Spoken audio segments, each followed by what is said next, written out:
Hi guys, today we're going to talk about time value of money. And as you're aware that value of the firm depends on the size of the cash flow and timing of the cash flow and the risk associated with the cash flow. And here the value of the firm is determined by discounting the future cash flow at a discount rate, which is weighted average cost of capital, which you can think of an average return demanded by all the share all the stakeholders, including equity and bondholders. So this process is known as discounting. So the value of the firm is determined by discounting the free cash flow. So discounting is one of the aspects of time value of money, and we'll discuss time value of money in detail. As you're aware that money has a time value. So what does it mean that the money received today is more valuable than money received tomorrow? So it is important for a finance manager to understand the time value of money and its impact on firm's value, not only on firm's value but also on the stock prices. So in this chapter, we will explain exactly how the timing of cash flow affects the asset values and the rate of return. So the main thing that we're gonna learn is future value, present value, rate of returns, and we'll touch upon a little on amortization. Okay, so let's begin with uh, the timeline. What is timeline? This timeline show timing of cash flow. So the tick marks at the end of the period, so time zero is today, time one is the end of the period one, and time or the beginning of the period two. And uh, so what this timeline indicates that $100 received at the end of the second year. So it is a timeline for $100 lump sum due at the end of the year two. This is timeline for an ordinary annuity. What is an ordinary annuity? What is annuity?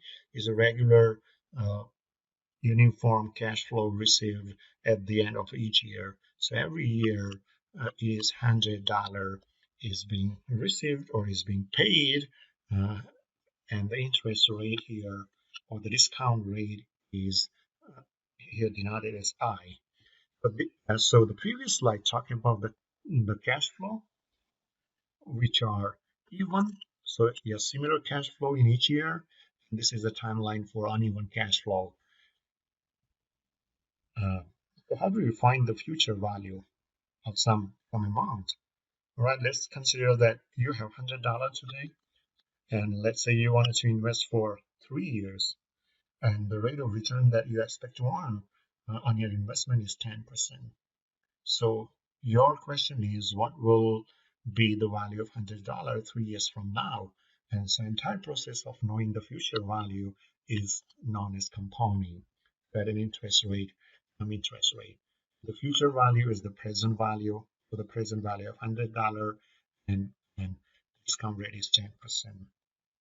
So $110 at the end of 1 year, at the end of second year is $120, and at the end of third year is $133.10. So if you generalize this equation, this is an important equation to find the future value. So the future value is present value times 1 plus I. I is the interest rate, and this is known as discount factor, right? This is known as discount rate factor. So to generalize this equation, this approach from the previous slides, the future value n years from now is present value times 1 plus interest rate power n. Okay. The four ways to find future value. One is using formula. The other is using calculator. You can find a regular calculator, financial calculator, and also using spreadsheets. But I will explain using Excel spreadsheet calculation. So if you wanted to know how those financial calculator can be used to find the future value, you can refer those slides. I will explain you how you can get it. But it's very easy to compute the future value in Excel. So to find the future value, you require four arguments. I is for interest rate, N is for number of years, this is the regular payment, and this stands for present value. Okay, so for in our example, the example where the present value is $100, see here you can see the sign is negative. Why is negative? Because what it considers that you pay $100 to get some value, so the cash goes out. So the logic in Excel is that all the cash flows that going out should be denoted with the negative sign, and the cash flows that comes in is with the negative with the negative sign that comes in with the positive, and that goes out with the negative sign. That is to be remembered. It's not a big problem when you use future value and present value function in Excel.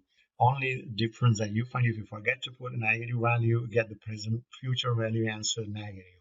Now always you can treat it as positive. But to be more technically correct, right, you put it $100 for a present value with a negative sign.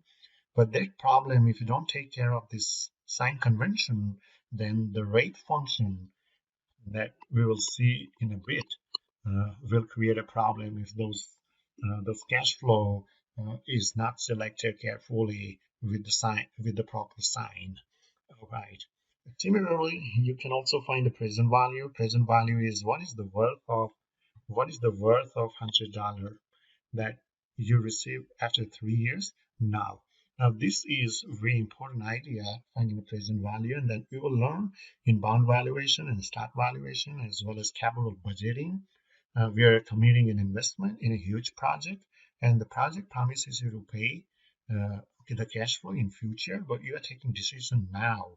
So what will be the present worth of the project? Right, that is what is important, right? Because you're taking decision now. Maybe cash flow promised by the project could be $50,000. That is 1 year from now, or $100,000 2 years from now. But since you are taking decisions, you wanted to know what is the present worth. So knowing this is the present value. Okay, so like you want some other question also you can answer with the present value idea. Let's say you want at 25,000 5 years from now. So how much you should be investing today to get the present value? To get there 25,000 3 or 5 years from now. So how much you should be investing today so that you get 25,000 after 5 years from now? So those kind of questions can be answered with the present value idea, the concept. And present value is future value using this equation. Present value is future value divided by 1 plus interest rate power n. All right, and if you're using calculator, you can find, but it's again, Excel has a function called PV to find the present value, and that function require those argument in sequence, right?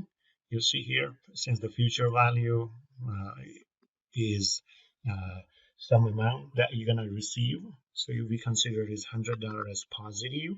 Interest rate was 10%, and you want this $100 that you want in 3 years from now. So how much you should be investing today is 75.13. To avoid negative sign, you can put it here, the negative sign. So the preceding PV function, you can keep a negative sign to get the positive value, or else you can consider this negative value as treated as positive, and this is how the timeline looks, right? Finding the time. All right, so you wanted to, it's always advisable to use timeline, because timeline will help you understand the problem very well. All right, so always, if you're new or beginner, then begin solving the problem with the timeline using timeline idea. It's another question could be, you wanted to know how long will it take for your money to double? How long will it take for your money to grow at certain level? Right. So let's say you have $10,000 right now, and you want in 3 years $15,000, or you get you wanted to take you want $15,000, right? You have $10,000 now, and you want 15,000 or $20,000 in future, and you have 20% rate of interest available. So the interesting thing for you to know is, with this given interest rate and the amount that you have and the amount that you want in future, how long should you be waiting for 10,000 to become 15,000 at this interest rate? So that is with is NPAR. So we are finding the number of years it takes to convert your original investment to some fixed required investment. And the function in Excel is NPER. So it is number of periods. So how long will it take? So in this example is $1 you wanted to invest in. You want uh, some excuse me, amount to be doubled, and the rate of interest you have is 10%. PMT is annuity, so since these are the lump sum payments, so we are ignoring PMT, and either you can put 0 or you can, ignore it by typing comma like this, 0 and -1 and 2. So this is comma. Right, so this will give you, so it will take 3.8 years at a rate of 10%, double your amount. Also, similarly, you can find the interest rate. Let's say you have 10,000 now, right now, and you can receive, or you want 20,000 in 5 years. So at what interest rate?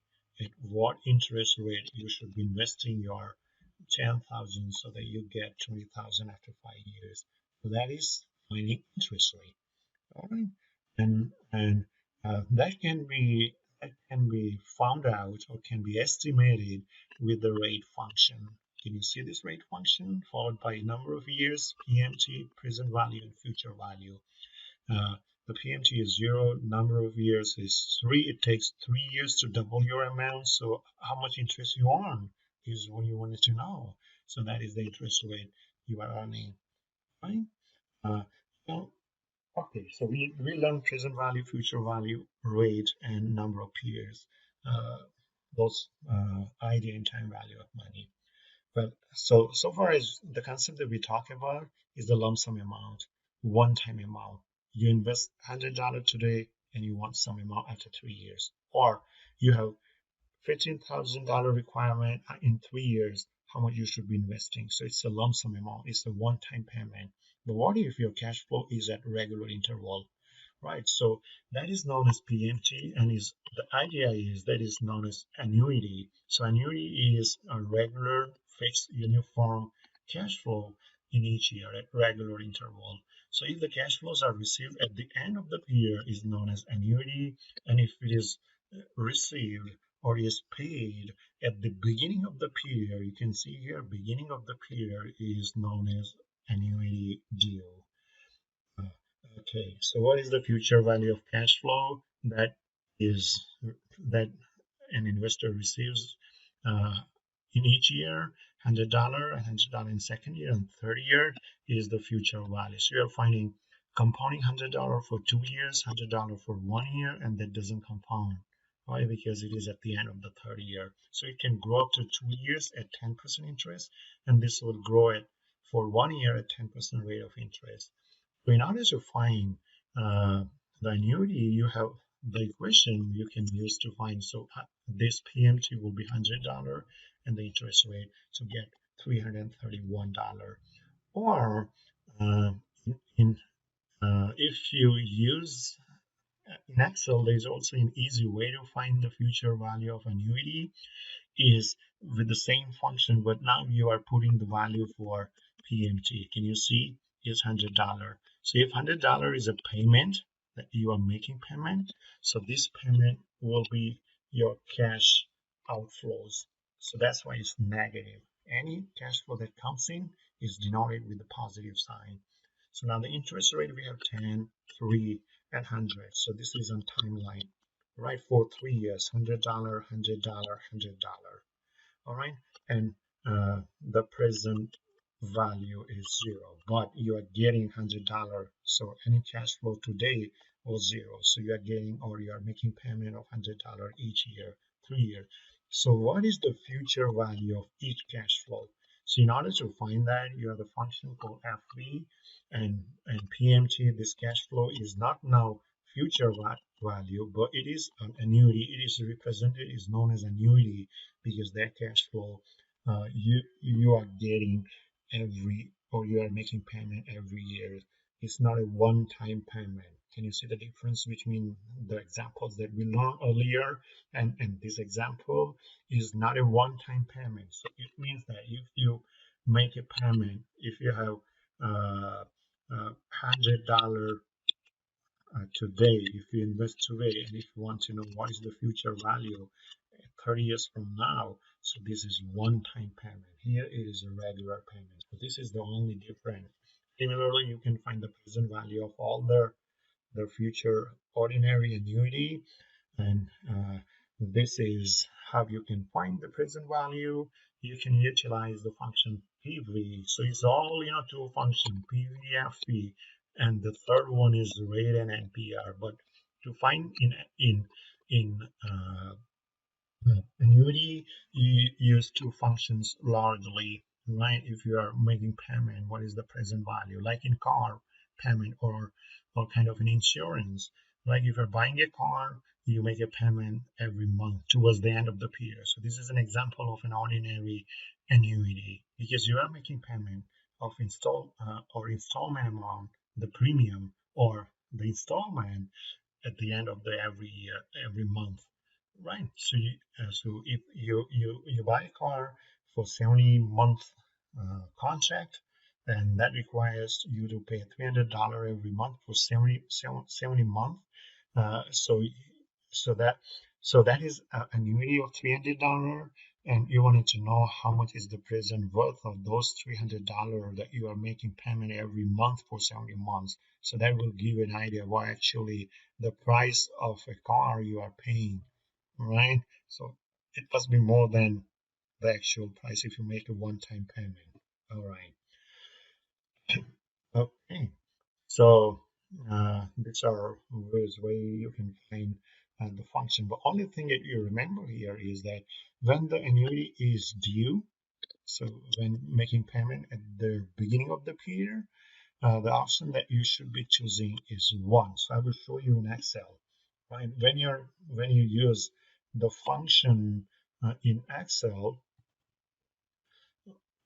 so you have an option, right? So PV rate and type. So let me type all the same equation, same values that we are using here. You see here PV is followed by rate of 10%, right? 3 years and $100 payment.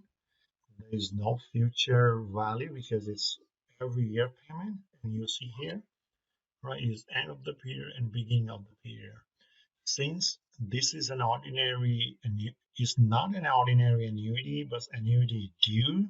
So it is a bit, what is the meaning of annuity due? Means you are making payment at the beginning of the period. So if it's an annuity due, you should be selecting an option 1, right? So that's why I choose 1. So 1 means is an annuity due. The payment or the cash inflow and outflow of annuity is at the beginning of the period. With Excel, if you don't select 0 or 1, the Excel by default treat it as the end of the period payment, right? So by default, it takes ordinary annuity. Okay, so if the annuity is due, you should be selecting 1, and then your calculation will give the answer for ordinary annuity. Okay. Uh, so likewise, you can use the function will be the same, right? If you are using Excel, right? Only thing that you should be careful about selecting 0 or 1. Now there is an easy way to find the present value of uneven cash flow. There is a function NPV. So what is like this? If these are the cash flow, uneven cash flow, 300 and minus 50. So there are 2 ways you can find this. You can find the present value in each year and then add each year's present value to find the total PV or you can use NPV. So when you're using NPV function, it's followed by interest rate, and then selecting all the cells in the range. Okay. So that completes all the calculations related to present value, future value, annuities, etc. Another important interest rate that you come across, and these are stated in contracts and which is quoted by banks and brokers. And these are not used in calculation or shown on timeline. This and the timeline is, so the periods per year must be given. So that is all nominal interest rate, which is stated in contracts like bank quoting the interest rate 5% quarterly or 8% monthly or 12% yearly, like this. Okay, so the timeline uses the periodic rate. Okay, so you'll have to convert the nominal interest rate to the periodic rate. And so the nominal interest rate has to be divided with number of compounding periods. So how should I select the compounding period? Is 4 months for quarterly, 12 for monthly, and 360 or 365 for daily compounding. And this is used in calculations or shown on timeline. So the periodic rate is an important rate, and this is what's shown on timeline. So if 8% quarterly, so the periodic rate is dividing it by 4. Likewise, you can divide this if it is stated daily. Yeah, so the impact of compounding is larger with the interest rate. With increasing interest rate is increasing, right? So if the same amount, if the annual compounding, semi-annual compounding, what is semi-annual? Every 6 months. If it's quarterly, in each year there are 4 quarters, so 5 years, 5 was a 20. So monthly is 12. So you can see if the compounding with the daily frequency, the future value, the given present value, and the interest rate will be higher. Since all the interest rates are stated differently in different frequency, it is very difficult to make comparison and judge which one is better. So in order to help you this, there is an effective annual rate. So you are converting, so effective annual rate is ER or EFF percentage, is the annual rate that causes PV to grow to the same FV as under multi-compounding period. So example of effective annual rate is invest 1% for 1 year at 12%. Semi-annual, so 12 divided by 2 is 6. So the future value is 1.123. So $1 will grow to 1.123. This amount. So what is the effective annual interest rate that you earn is 12.36. So 1.12 minus 1 is 12.36 is the annual compounding invested for 1 year. So comparing rates, the effective is used only for comparison. So use effective annual interest rate only for comparison. For timeline, you should be using periodic rate, right? So this is how you can calculate if you are using a calculator. Okay, and also in Excel there are functions to find the nominal interest rate, which is called nominal, which asks you to state the effective rate, and NPRE, so that is the frequency, right? And you can always find here by clicking on the button the function help related functions, so the required number of compounding periods. So if it is 4, so number of compounding periods per year. If it is quarterly, monthly is 12, yearly is 1, and daily is 365.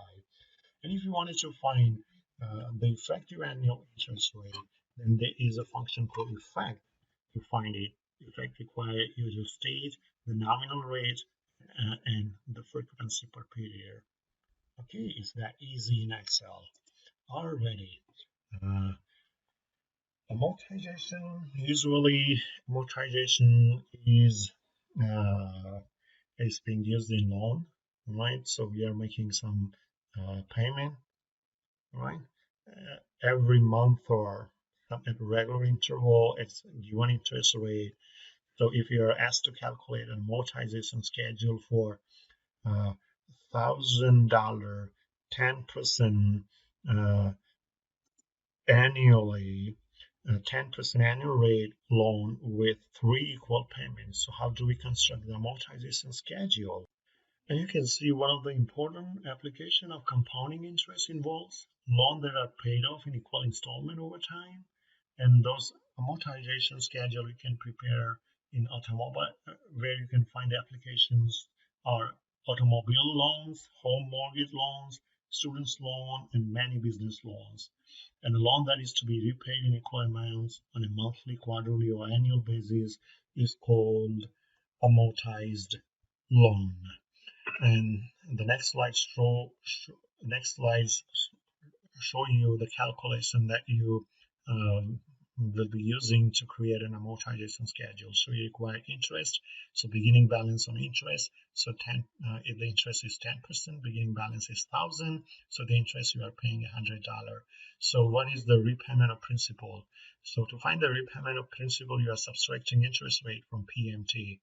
And the PMT that is you have found out is PMT that you are paying an installment of $402.11. All right, so the ending balance is beginning balance minus repayment of principal. So that is the repayment. So that will be your ending balance. And you have to repeat the steps for year 2 and 3. And that is to complete the amortization table. So amortization table, let's see here, so beginning balance here with 1,000 PMT, right? How do you calculate PMT? So the PMT, the amortization schedule of $1,000, 10%, 3 years equal payment. So what equal payment you are paying using PMT function, right? And I just show you, I guess we discussed also the PMT function require the rate, so it was 0.10, right? NPR is for 3 years. What was the present value you are making here? It is the $1,000. It is $1,000. There is no future value. Also, it is the end of the year is 402.11, right? So this is 402.11, and this is for 3 years. It is an equal installment. Is an annuity due, or annuity, ordinary annuity is 402. The interest is 10%. The interest on the beginning balance is 100. So what is the principal amount? Is 402 minus 100, so 302. So what is the ending balance? Is beginning balance minus principal amount. So now the second year beginning balance is the ending balance of first year. You're subtracting the payment, and the interest is 10% on 698, so it's rounded off to 70, so 332. The remaining balance is 336. The good thing, you can check that you are doing an amortization table correctly, is to see that the ending balance of the end of the year should be 0. All right, so this is how you can construct the amortization schedule. All right, so this is what is important in the time value of money chapter, and you can see the contribution of interest and principal in your total amortization schedule. So the interest declined because outstanding balance declines, right? Outstanding balance decline. All right, so that's it from my side. If you have any question, it's most welcome. You can send me an email and I'll be there to help you. Yeah, thank you.